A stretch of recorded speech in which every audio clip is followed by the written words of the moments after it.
लोगों के लिए बहुत ही शुभ है। आज ही के दिन 1828 ईस्वी में झांसी की रानी लक्ष्मीबाई का जन्म वाराणसी, जो कि आज है, पहले काशी था, में हुआ था। वो इतना महान थी, इस बात को आजकल के यंगस्टर्स ना जान पाते। अगर सुभद्रा कुमारी चौहान जी उसको जीवित ना करती, अपने पोयम, अपने कविता बुंदेले हर बोलो मुख हमने सुनी कहानी थी, खूब लड़ी मर्दानी और तो झांसी वाली रानी थी।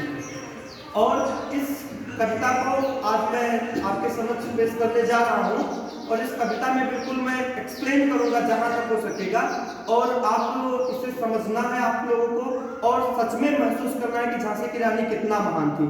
सिंहासन हिल उठे राजवंशों ने भ्रुकुटी तानी थी, बूढ़े भारत में आई फिर से नई जवानी थी। बूढ़े भारत मीन्स क्या कि अंग्रेज ग्रैब कर लिए थे पूरा इंडिया। सब लोग बिल्कुल शांत हो गए थे कि अब अंग्रेज ही अंग्रेज है, लेकिन फिर से एक नई आशा की लकीर रानी लक्ष्मीबाई जी ने दिया, और वही कहा गया बूढ़े भारत को आई फिर से नई जवानी थी, गुमी हुई आजादी की कीमत सबने पहचानी थी, दूर फिरंगी का खो करने की सबने मन में ठानी थी। चमक उठी सन 57 में 1957 रिवोल्ट, फर्स्ट रिवोल्ट। वह तलवार पुरानी थी, बुंदेले हर बोलो मुंह हमने सुनी कहानी थी, खूब लड़ी मर्दानी वह तो झांसी वाली रानी थी। सब लोग जो है एकदम सरेंडर कर दिए थे। पूरा all India got surrender in front of the foreigner, in front of the British person. But एक यही झांसी की रानी लक्ष्मीबाई थी जिन्होंने आशा की लकीर सबको दिखाई। कानपुर के नाना की मुंहबोली बहन छबीली थी। कानपुर में कि एक नाना साहब थे, उनकी बहन थी, उनको छबीली कहा जाता था। लक्ष्मीबाई नाम पिता की वह संतान अकेली थी और अपने संतान की अकेली लड़की थी लक्ष्मीबाई। नाना के संग पढ़ती थी, नाना के संग खेली थी, बर्छी ढाल कृपाण कटारी उसकी यही सहेली थी। जितने भी वेपन्स थे वो उनके साथ खेलती थी। She was not normal girl by birth. सहेली थी। वीर शिवाजी की गाथाएं उसको याद जबानी थी, बुंदेले हर बोलो मुख हमने सुनी कहानी थी, खूब लड़ी मर्दानी वह तो झांसी वाली रानी थी। लक्ष्मी थी या दुर्गा थी, वह स्वयं वीरता की अवतार। देख मराठे पुलकित होते उसकी तलवारों की बार, नकली युद्ध व्यूह की रचना और खेलना खूब शिकार, सैन्य घेरना दुर्ग तोड़ना ये थे उसके प्रिय खिलवाड़। महाराष्ट्र कुल देवी उसकी भी आराध्य भवानी थी, बुंदेले हर बोलो मुंह हमने सुनी कहानी थी, खूब लड़ी मर्दानी वह तो झांसी वाली रानी थी। मीन्स वो नॉर्मल गेम नहीं खेलती थी, वो ऐसा गेम खेलती जो बहादुर, जो उस समय पुरुष प्रधान समाज में पुरुष के द्वारा किया जाता था। हुई वीरता की वैभव के साथ सगाई झांसी में। अब रानी लक्ष्मीबाई जो वीरता की वैभव थी, she was the synonyms of the brave, और उनकी शादी हुई झांसी में, ब्याह हुआ, रानी बन आई लक्ष्मीबाई झांसी में। अब रानी लक्ष्मीबाई बन गई झांसी में, राजमहल में बजी बधाई, खुशियां छाई झांसी में। चित्रा ने अर्जुन को पाया, शिव से मिली भवानी थी, बुंदेले हर बोलो मुंह हमने सुनी कहानी थी, खूब लड़ी मर्दानी वह तो झांसी वाली रानी थी। झांसी में अब खुशियां हो रही हैं, मनी है। अब रानी लक्ष्मीबाई को लड़की जो बचपने में मनु थी, वो अब रानी बनकर झांसी में विराजमान है। उदित हुआ सौभाग्य, मुदित महलों में उजियारी छाई, किंतु कालगति चुपके काली घटा घेर आई। अब धीरे से कालगति देखिए कैसे काल ढहाता है रानी के ऊपर। वही बचपना में जो रानी वीरों की बात लड़ती थी, वीरों की बात खेलती थी, अब उनकी क्या स्थिति है देखना है। तीर चलाने वाली कर में उसे चूड़ियां कब भाई। पहली बात तो ये कि जो रानी लक्ष्मीबाई बचपने में तीर चलाती थी, वो कभी चूड़ी उसको भाई ही नहीं। सुभद्रा जी ने कहा कि चूड़ी बैंगल डिड नॉट डिजर्व रानी, ये योग्य ही नहीं थी रानी की, इतनी बहादुर थी, लेकिन सब लोगों ने पहना दिया। उस वीर लड़की को जब साड़ी चूड़ी पहनाई तो उस काल को भी नहीं, ईश्वर प्रकृति को भी नहीं जो मंजूर हुआ। रानी विधवा हुई, हाय विधि को भी नहीं दया आई।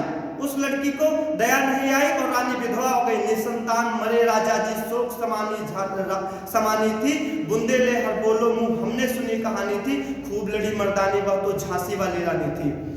अब बुझा दीप झांसी का तब डलहौजी मन में हर्ष आया। वो ऊपर से देख रहा था कि अब झांसी पर उसका दृष्ट था और अब उसने मजबूरी का फायदा उठाना शुरू किया।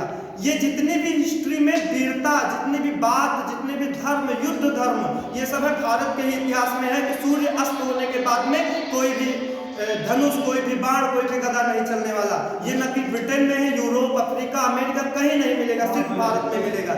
और उन्होंने भी ऐसे ही कुटिल, जिसे प्रॉक्सी वार कहते हैं, किया।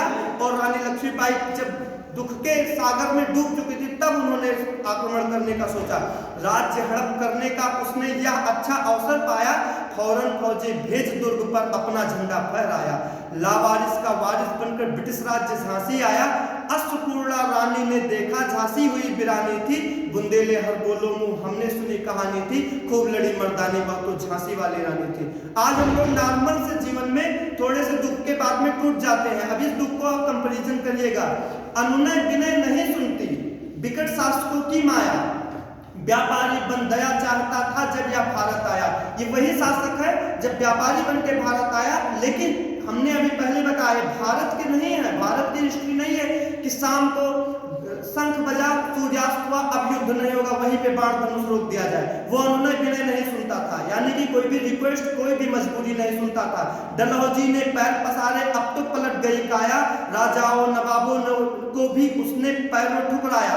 रानी दासी बनी बनी यह दासी अब महारानी थी। रानी को दासी बना लिया, दासी बन गई, और ये महारानी अब दासी बन के रह गई। बुंदेले हर बोलो मुंह हमने सुनी कहानी थी, खूब लड़ी मर्दानी वह तो झांसी वाली रानी थी। छीनी राजधानी दिल्ली की, लखनऊ छीना बातों बात। ये बात हो रहा है डलहौजी की। कैद पेशवा था बिठुर में, हुआ नागपुर का भी घाट। उदयपुर, तंजौर, सतारा, कर्नाटक की कौम बिसात, जबकि सिंध पंजाब ब्रह्म पर अभी हुआ था वज्रनिपात। बंगाले मद्रास आदि की भी तो वही कहानी थी, बुंदेले हर बोलो मुंह हमने सुनी कहानी थी, खूब लड़ी मर्दानी वह तो झांसी वाली रानी थी। जितने भी नाम मेंशन किए गए वो सब अंग्रेजों के अंदर था। झांसी किस बात की थी? रानी रोई रनिवासों में, बेगम गम से थी बेजार। यहाँ पे रानी कॉमन नाउन की तरह यूज किया गया है। रानी, जितनी भी रानी भारत की थी, जितनी भी बेगम थी, वो दुखी थी, वो रनिवासों में रो रही थी। बेगम बेजार थी, उसके गहने बिकते थे कलकत्ते के बाजार। उनके गहने जो थे कलकत्ते के बाजारों में नीलाम होते थे। सरेआम नीलाम छापते अंग्रेजों के अखबार, नागपुर के जेवर ले लो, लखनऊ के नौलखा हार। ऐसे नीलामी छापी जाती थी। जो पर्दे की इज्जत परदेसी के हाथ बिकानी थी, बुंदेले हर बोलो मुंह हमने सुनी कहानी थी, खूब लड़ी मर्दानी वह तो झांसी वाली रानी थी। अभी तक कोई ऐसी बात नहीं आया है कि आपको लगे कि बहादुरी या कुछ ऐसा। लेकिन अब आप देखेंगे यहाँ पे सिर्फ एक चीज अभी तक जो हुआ है कि उन्होंने कैसे सिचुएशन को हैंडल किया। और ये स्थिति होती थी, अगर रानी के साथ भी यही होता, झांसी की रानी लक्ष्मीबाई के साथ भी यही होता। लेकिन हुआ क्या? कुटियों में भी विषम वेदना, महलों में आहत अपमान, वीर सैनिकों के मन में था अपने पुरखों का अभिमान। नाना धंधुपत पेशवा जुटा रहा था सब समान, बहन छबीली ने रणचंडी कर दिया प्रकट आह्वान। अब बहन छबीली यानी कि रानी लक्ष्मीबाई ने कहा मैं रणचंडी बनूंगी, यानी कि मैं लड़ूंगी। यही एक शुरू में कहा गया है कि बूढ़े भारत को आई फिर से नई जवानी थी। यही एक नई जवानी है जब रानी ने कहा कि मैं एक्सेप्ट नहीं करूंगी, सरेंडर नहीं करूंगी। महलों ने दी आग, झोपड़ी ने ज्वाला सुलगाई थी, यह स्वतंत्रता की चिंगारी अंतर मन से आई थी। किसी के कहने पर नहीं था, मोटिवेट करने पर, खुद से सेल्फ मोटिवेटेड थी। झांसी चेती, दिल्ली चेती, लखनऊ लगते छाई थी, मेरठ, कानपुर, पटना ने भी भारी धूम मचाई थी। जबलपुर, कोल्हापुर में भी कुछ हलचल उकसानी थी, बुंदेले हर बोलो मुंह हमने सुनी कहानी थी, खूब लड़ी मर्दानी वह तो झांसी वाली रानी थी। जब रानी लक्ष्मीबाई ने कहा कि मैं नॉर्मली सरेंडर नहीं करूंगी, तो ये लखनऊ, कानपुर, मेरठ, पटना, यहाँ से भी आवाज उठी रानी के सपोर्ट में। अब एक जो है इमोशन जुड़ गया लोगों के पास साथ में। इस स्वतंत्रता महायज्ञ में कई वीरवर आए काम, नाना धंधुपत तांतिया, चतुर अली मुल्ला सरनाम। ये लोग आए, अहमद शाह, मौलवी ठाकुर, कुंवर सिंह, सैनिक अभिराम, भारत के इतिहास गगन में अमर रहेंगे जिनके नाम। लेकिन आज जुर्म कहलाती उनकी जो कुर्बानी थी, बुंदेले हर बोलो मुंह हमने सुनी कहानी थी, खूब लड़ी मर्दानी वह तो झांसी वाली रानी थी। इनकी गाथा छोड़ चले हम झांसी के मैदानों पर। अब चलते हैं झांसी में, देखते हैं क्या हुआ। जहां खड़ी थी लक्ष्मीबाई मर्द बनी मर्दानों में। लेफ्टिनेंट वाकर आ गया, आ पहुंचा, आगे बड़ा जवानों में। रानी ने तलवार खींच ली, हुआ द्वंद आसमानों में। जख्मी होकर वाकर भागा, उसे अजब हैरानी थी। बुंदेले हर बोलो मुंह, हमने सुनी कहानी थी, खूब लड़ी मर्दानी वह तो झांसी वाली रानी थी।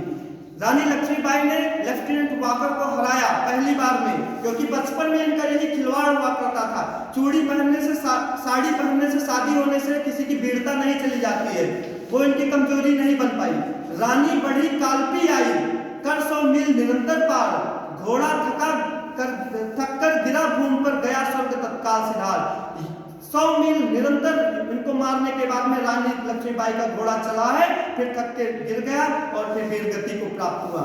यमुना तट पर अंग्रेजों ने खाई, फिर रानी से हारे। एक बार फिर से यमुना तट पर रानी को घेरा और फिर से हारी।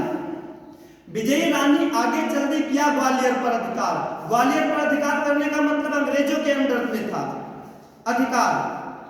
अंग्रेजों के मित्र सिंधिया ने छोड़ी राजधानी थी। अंग्रेजों के मित्र थे सिंधिया, जो ग्वालियर पर अंग्रेजों का पुतला बनकर रह रहे थे। वो राजधानी छोड़कर रानी के डर के मारे भाग गए। बुंदेले हर बोलो मुंह, हमने सुनी कहानी थी, खूब लड़ी मर्दानी वह तो झांसी वाली रानी थी। विजय मिली पर अंग्रेजों की फिर सेना घिर आई थी। अब के जनरल स्मिथ सम्मुख था, उसने मुंह की खाई थी। काना और मंदरा सखिया रानी के संग आई थी। युद्ध क्षेत्र में उन दोनों ने भारी मार मचाई थी, पर पीछे यूरोज आ गया।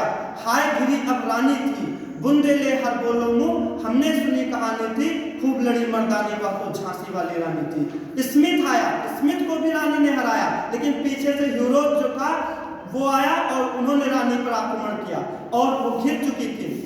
तो भी रानी मार काट कर चलती बनी सैन्य के पार, किंतु सामने नाला आया, उनसे भी जीती रानी और फिर आगे बढ़ी। किंतु सामने नाला आया, वह था संकट विषम अपार। घोड़ा अड़ा, नया घोड़ा था, इतने में आ गए अवार। रानी एक शत्रु बहुतेरे, होने लगे वार पर वार। घोड़ा जो कि अभी स्वर्ग सिधार गया था, उसके बाद में नया घोड़ा था, इसलिए वो घोड़ा उस नाले को नहीं पार कर सका और बहुत शत्रु थे, शत्रु बहुतेरे और होने लगा वार पर वार। रानी अकेली थी, घायल होकर गिरी सिंधनी, उसे वीर गति पानी थी। गिर गई रानी घायल होकर और वीर गति को प्राप्त हुई। इन्हीं को कहते हैं कर्मयोगी, जो कर्म करके अपने आप को वीर गति देते और वो सीधा स्वर्ग जाते हैं। बुंदेले हर बोलो मुंह, हमने सुनी कहानी थी, खूब लड़ी मर्दानी वह तो झांसी वाली रानी थी। रानी गई सिधार चिता, अब उसकी दिव्य सवारी थी। अब रानी जी चिता के रूप में अपने सवारी को रखे हुए अभी भी मौजूद हैं। मिला तेज से तेज की वह सच्ची अधिकारी थी, अभी उम्र कुल 23 की थी, मनुज नहीं अवतारी थी। मात्र 23 साल की उम्र क्या होता है, मनुज नहीं अवतारी थी। दिखा गया पथ सिखा गया, हमको जो सीख सिखानी थी, हमको जीवित करने आई वह स्वतंत्रता नारी थी। अगर रानी लक्ष्मीबाई ना होती तो हो सकता है कि स्ट्रगल कुछ देर बाद से शुरू होता। जब उन्होंने पूरा भारत, अपना जो भारत देश है एक इमोशनल कंट्री है, पूरा भारत रानी के साथ में इमोशनल अटैचमेंट हुआ और फिर सबने एक साथ में आक्रमण करना शुरू किया और विरोध करना शुरू किया। आओ रानी याद रखेंगे ये कृतज्ञ, जाओ रानी याद रखेंगे ये कृतज्ञ भारतवासी, यह तेरा बलिदान जगावेगा स्वतंत्रता अनिवासी। हुए चुप इतिहास लगे सच्चाई को चाहे फांसी, चाहे इतिहास के पन्ने कोई फाड़ दे, सच्चाई छिपा के रख जाए, लेकिन हो मदमाती विजय मिटा दे गोलों से चाहे झांसी। अंग्रेज चाहे झांसी को मिटा डाले, तेरा स्मारक तू ही है होगी, तू खुद अमिट निशानी थी। बुंदेले हर बोलो मुंह, हमने सुनी कहानी थी, खूब लड़ी मर्दानी वह तो झांसी वाली रानी थी। और खुद तेरा नाम ही तेरा स्मारक रहेगा, जो कि एक अब्स्ट्रैक्ट रहेगा, अमूर्त रहेगा, उसे कोई मिटा नहीं सकता है। Thank you so much.